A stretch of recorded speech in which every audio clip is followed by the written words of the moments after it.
Voilà, donc ce matin, nous commençons une petite série de 4 prédications autour de notre projet d'église. On en avait parlé, on l'avait annoncé pour ce dimanche. Il y a quelques années, bien avant que j'arrive, l'Église avait travaillé et défini un projet d'Église à partir en particulier de l'appel de l'apôtre Paul aux Corinthiens, aux chrétiens de Corinthe, ce verset de 2 Corinthiens 5, verset 20. Nous sommes des ambassadeurs envoyés par le Christ, et c'est comme si Dieu lui-même adressait son appel par nous. Nous vous en supplions, au nom du Christ, laissez-vous réconcilier avec Dieu. On parle de projet d'Église pour désigner la façon dont nous percevons ce que Dieu attend de nous. Quelle Église veut-il que nous soyons à Bouffémont? Et on essaie de l'exprimer par ce projet d'Église. Avec le Conseil, il y a quelques semaines, on a repris ce projet d'Église. On l'a un petit peu, sans modifier le fond, sans modifier le contenu, revu un petit peu la forme, reformulant quelques éléments, surtout pour mieux souligner les 4 axes qui étaient déjà présents dans cette vision, dans ce projet d'Église.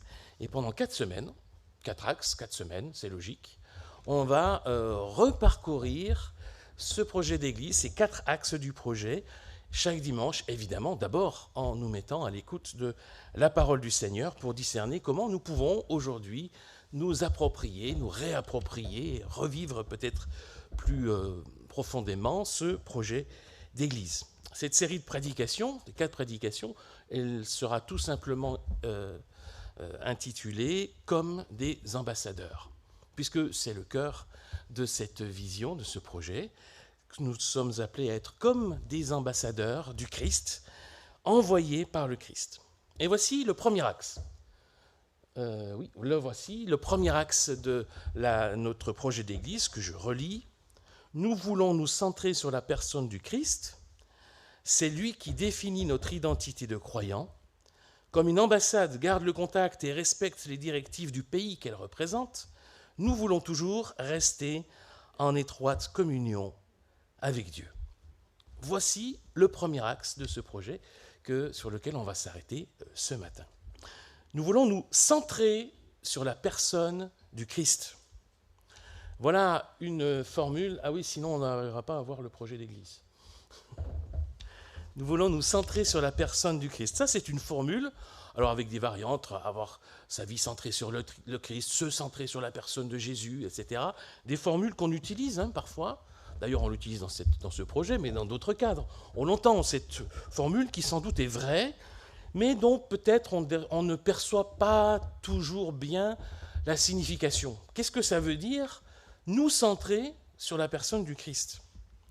Ces formules, vous savez, parfois, on les utilise sans plus trop penser ce que ça veut dire, et ça peut risquer de devenir des formules un petit peu creuses, qui perdent de leur sève, de leur vie. Alors, ce matin, j'aimerais avec vous nous poser la question: que signifie avoir une vie centrée sur le Christ? Et pour répondre à cette question, je vous propose de lire un court passage de l'Épître aux Hébreux, au chapitre 12, les versets 1 et 2. Hébreux 12, versets 1 et 2. En ce qui nous concerne, nous sommes entourés de cette grande foule de témoins.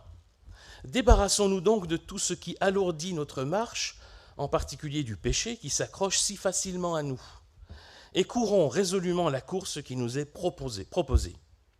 Gardons les yeux fixés sur Jésus. C'est cette formule qui m'a fait penser à ce texte dans la perspective de notre projet d'Église. Gardons les yeux fixés sur Jésus, celui par qui notre foi a commencé et qui l'amène à sa perfection. Au lieu de la joie qui lui était proposée, il a accepté la mort sur la croix, sans tenir compte de la honte attachée à une telle mort, et maintenant, il siège à la droite du trône de Dieu. Voilà, juste ces 2 versets déjà suffisamment riches pour nourrir notre prédication de ce matin. Alors, pour parler de la foi et de l'engagement du croyant, l'engagement du chrétien et de l'Église à travers ces quelques versets. L'auteur de l'Épître aux Hébreux développe, vous l'avez peut-être remarqué sans doute, une image, une métaphore. Et la métaphore qui est utilisée dans ces deux versets, c'est la métaphore de la course. Et plus particulièrement la course qui se déroulait dans le stade antique. Au temps de l'apôtre Paul, c'est ce qui a été inventé par les Grecs en particulier, ce qui a donné les Jeux olympiques modernes. Alors je prends un peu d'avance sur l'année prochaine, on en reparlera l'été prochain, mais voilà, on a un petit avant-goût de Jeux olympiques déjà avec ce matin.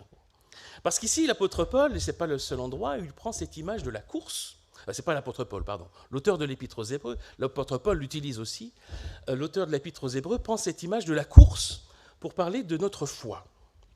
Et ce qui est intéressant, c'est qu'il la développe, cette métaphore ici. Il y a d'abord, comme dans un stade, il y a le public. Le public qui est présent, c'est cette foule. Nous sommes entourés d'une grande foule de témoins. Cette foule de témoins dont il est question ici fait référence sans doute au chapitre précédent. On ne l'a pas lu, vous pourrez le relire à la maison, chapitre 11 de l'Épître aux Hébreux, qui évoque toute une série de personnages bibliques qui ont fait preuve d'une foi remarquable, qu'on met en avant, qu'on souligne comme étant des exemples de foi. Alors ça va d'Abel jusqu'au prophète, en passant par Abraham, par Moïse et par plein d'autres. On a toute une foule, justement, une foule de témoins, une foule de croyants dans l'histoire biblique qui sont là, comme dans un stade, à être autour de nous et qui nous encouragent. Vous savez, voir ces exemples de foi d'Hébreux 11 sont, pour nous qui essayons au mieux de vivre notre foi aujourd'hui, ce sont des encouragements. Ce sont des hommes et des femmes qui nous poussent, qui nous encouragent à être attachés au Seigneur, comme le fait la foule, le public rassemblé dans un stade, en temps de l'Antiquité comme aujourd'hui, pour pousser, pour encourager les athlètes qui vont faire la course dans le stade. Leurs exemples nous encouragent, comme les cris de la foule encouragent les athlètes. Ça, c'est un premier aspect de l'image. Ensuite, évidemment, il y a les athlètes, en disant qu'il s'agit pour eux de se débarrasser de ce qui les alourdit, de ce qui entrave leur marche. Et ici, l'auteur de l'Épître aux Hébreux pense en particulier au péché, qui, dit-il, s'accroche si facilement à nous. Et au passage, je trouve intéressant cette formule ici, qui nous donne une définition assez intéressante du péché. Oui, le péché, c'est tout ce qui nous empêche d'avancer ou qui nous ralentit dans notre marche avec Dieu. Et là, vous voyez que la définition est très large. Mais c'est ça, tout ce qui, dans notre vie, va nous ralentir ou nous empêcher de poursuivre, d'approfondir notre marche avec le Seigneur, c'est le péché. C'est ce qui nous coupe, ce qui nous sépare, ce qui nous ralentit dans notre progression avec Dieu. Et dans l'Antiquité, les athlètes ne portaient rien qui entravait leur course, tellement qu'en fait, ils couraient nus. En fait, on sait que les athlètes, dans les stades antiques, ils étaient nus pour courir. Et là, alors évidemment, étant nus, ça ne se fait plus aujourd'hui, effectivement, aux Jeux Olympiques, ils ont quelque chose de très aérodynamique, etc. Mais à l'époque, comme ça, étant nus, il n'y avait rien, absolument rien qui pouvait entraver ou alourdir leur marche. Et les athlètes vont donc avancer et mener la course. C'est la troisième dimension de cette métaphore. La course. Courir la course qui nous est proposée, qui est la course de la foi, avec une précision, celle sur laquelle je vais m'arrêter un petit peu plus ce matin, qui est celle de garder les yeux fixés sur Jésus. Vous savez, c'est comme les sprinteurs. Là, on peut penser en particulier aux sprinteurs. Quand vous regardez une course, un 100 mètres, vous regardez les sprinteurs, qu'est-ce qu'ils font? Dès le moment où ils sont partis, ils démarrent pour les 10 secondes de course jusqu'à l'arrivée, ils regardent la ligne d'arrivée. C'est tout ce qui les intéresse. Ils gardent les yeux fixés sur leur but, c'est la ligne d'arrivée qu'ils vont essayer quand même de préférence de passer en première place, puisqu'ils sont là pour gagner la course. Et cette image de garder les yeux fixés sur Jésus, c'est justement celle qui me semble être appropriée pour évoquer ce premier axe de notre projet d'Église, de centrer notre vie sur la personne du Christ. Cette formule, garder les yeux fixés sur Jésus, voilà, comme ce coureur qui est dans les starting blocks, c'est bien cette idée-là de nous centrer sur la personne de Jésus. Si on développe un petit peu cette image, cette métaphore du sprinter ici, on l'a dit, toute sa course est orientée vers la ligne d'arrivée.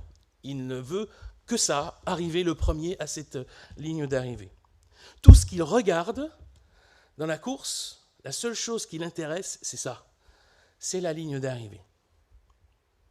Et si un sprinter va commencer à regarder ailleurs, tourner la tête à droite, à gauche, vous regardez ses adversaires, ou pire, regarder ce qui se passe autour de lui, etc., je suis sûr qu'il ne va pas gagner la course.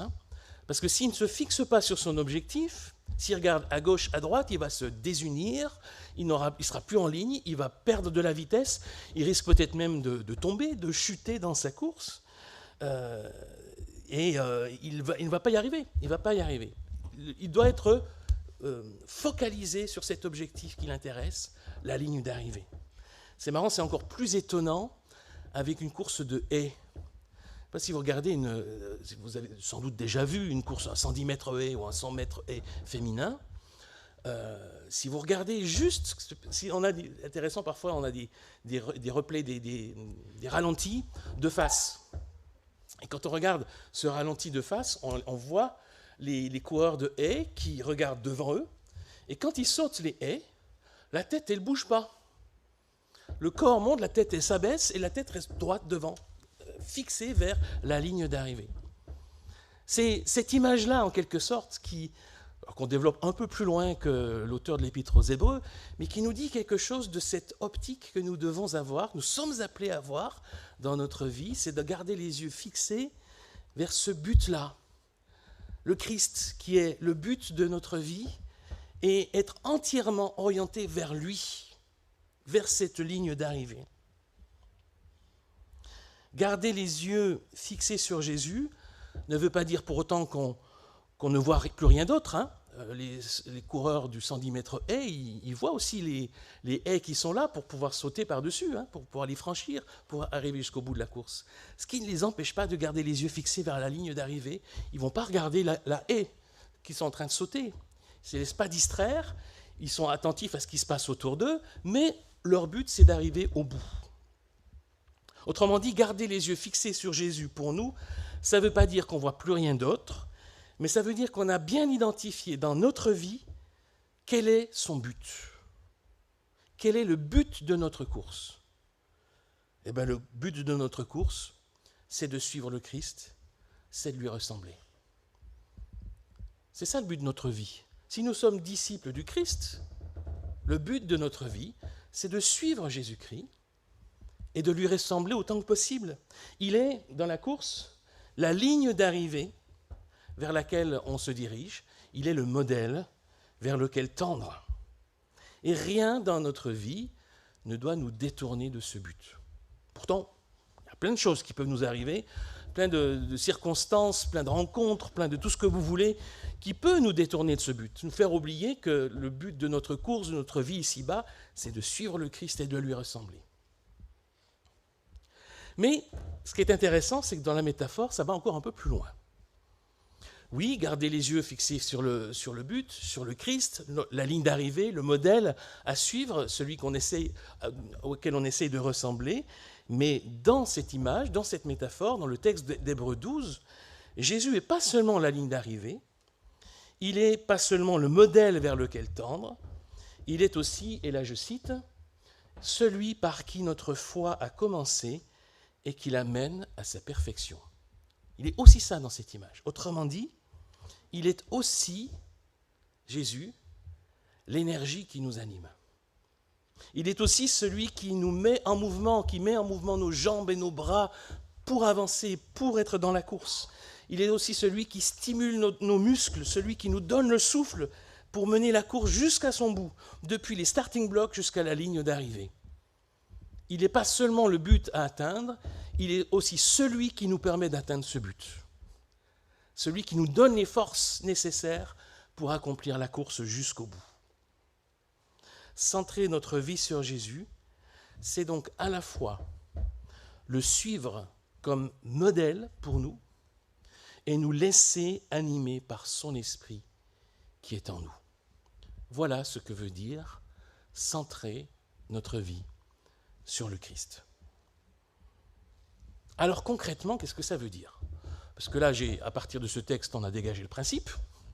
Voilà, se centrer sur la personne du Christ, l'avoir comme modèle et se laisser animer par son esprit. Mais concrètement, ça veut dire quoi? La diapo suivante. Se centrer sur la personne du Christ, viser le cœur de la cible. Tiens, c'est une autre image. Une autre épreuve olympique, d'ailleurs.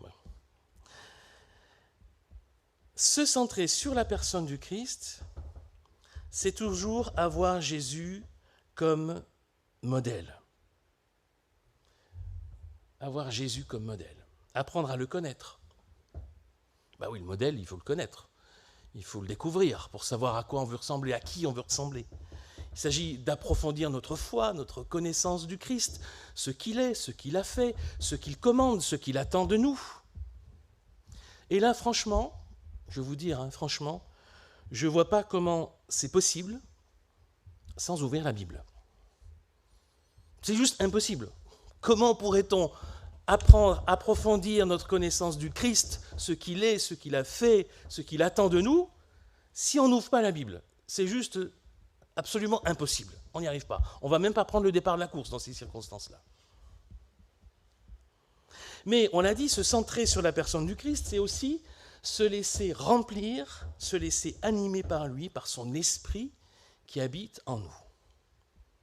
Alors c'est là où on va dire qu'avoir une juste doctrine du Christ, c'est important.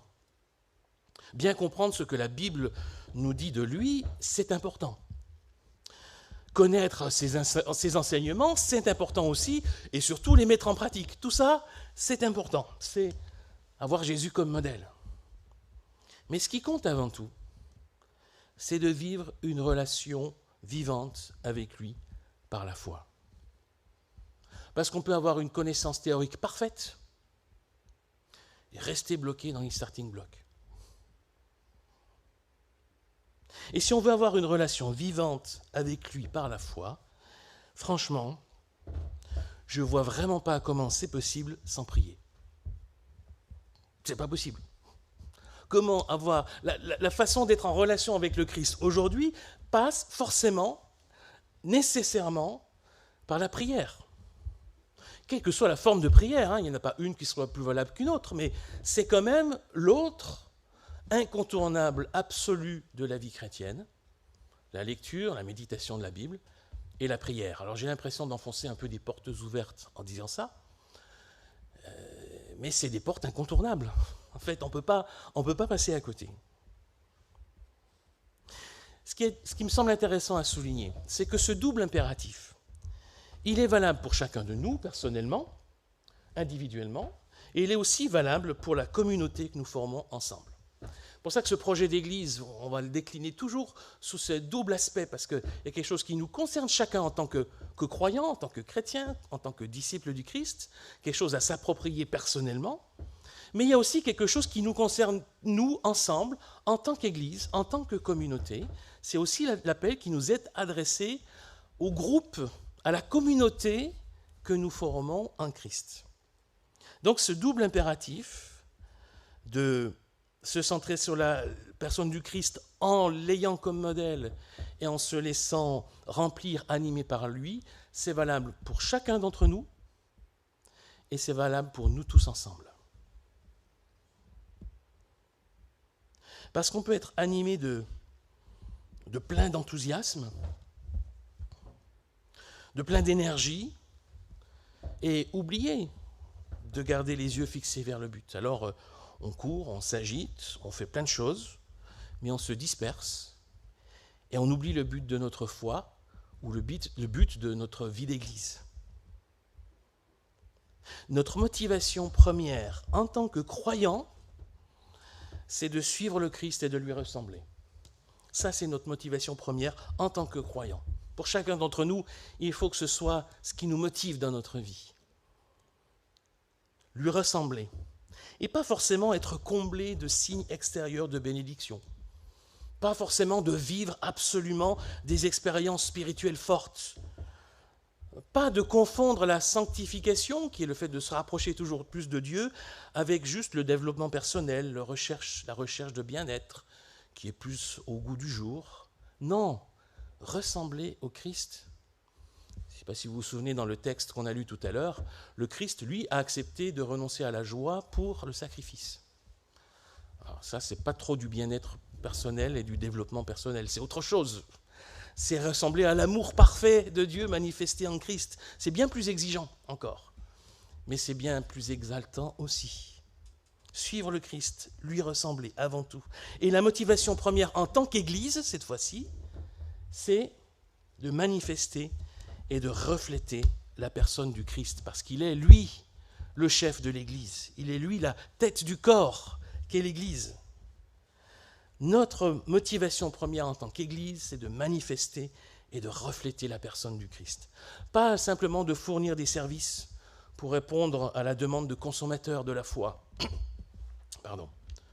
Pas simplement se comparer aux autres, essayer d'être un peu meilleur, d'avoir un meilleur groupe de louanges, un prédicateur plus éloquent, d'être un peu plus nombreux que les autres. C'est pas ça la motivation que nous devons avoir en tant qu'Église. C'est de manifester et de refléter la personne du Christ. Parce que là aussi, on peut être focalisé sur le but, avoir une connaissance parfaite de la Bible, une doctrine bien carrée, orthodoxe, qui est bien biblique, et faire du surplace. Être tétanisé parce qu'on ne se laisse pas être animé par le Christ lui-même qui vit en nous. Ce qui veut dire concrètement, on arrive aux considérations pratiques, concrètes, c'est que dans notre vie personnelle de croyant, nous avons besoin de trouver, ça va s'afficher, de trouver du temps et des moyens pour vivre et approfondir notre relation avec le Christ. Ça ne vient pas tout seul, en fait. Il y a aussi, d'une certaine façon, des efforts à faire, un aménagement de notre vie à faire. Si c'est notre but, si notre ligne d'arrivée à laquelle on veut parvenir, c'est de ressembler au Christ, il faut prendre le temps d'avoir des moments privilégiés avec lui, du moment où notre foi se nourrit de la présence du Christ. On en a besoin, fondamentalement besoin, dans la course de notre foi. Et d'ailleurs, avoir une vie d'église fait partie de ces moments privilégiés dont on peut chacun retirer quelque chose, mais aussi dans notre vie personnelle, concrète, de différentes façons, chacun de trouver son rythme et ce qui lui convient, mais d'avoir ces moments-là, ces moments privilégiés, des moments de qualité avec le Christ. Et dans la vie communautaire, il faut se rappeler que le rôle, la mission de l'Église que nous sommes, ce n'est pas seulement de transmettre un message. Notre mission, notre vocation, ce n'est pas seulement de donner un enseignement, c'est encore moins de fixer un cadre moral en disant voilà ce qu'il faut faire, voilà ce qu'il ne faut pas faire quand on est chrétien. C'est pas ça d'abord notre mission, notre vocation en tant qu'Église. C'est d'être un lieu où se vit l'amour du Christ. Ben oui, c'est ça notre vocation. Être un lieu, un endroit, un cadre où se vit réellement l'amour du Christ, dans la relation fraternelle les uns avec les autres, dans l'amour et le service du prochain.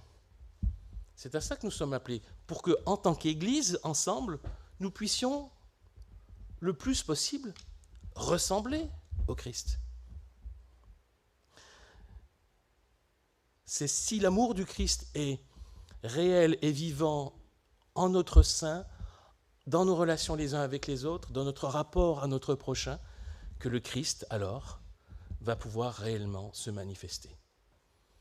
Si vous avez de l'amour les uns pour les autres, à ceux-ci, tous connaîtront que vous êtes mes disciples. C'est ce que Jésus a dit à ses disciples dans l'évangile de Jean. Ben oui, c'est fondamentalement ce à quoi nous sommes appelés en tant qu'Église.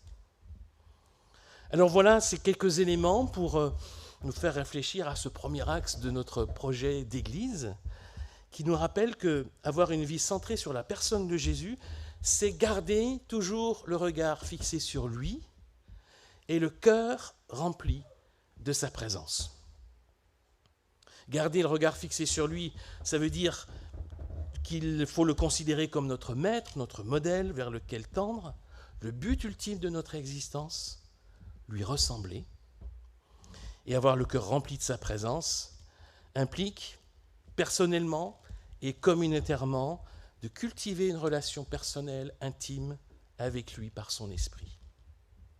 Alors attention, si on se centre sur le Christ, ça ne veut pas dire qu'on oublie tout le reste, à commencer par tous les autres.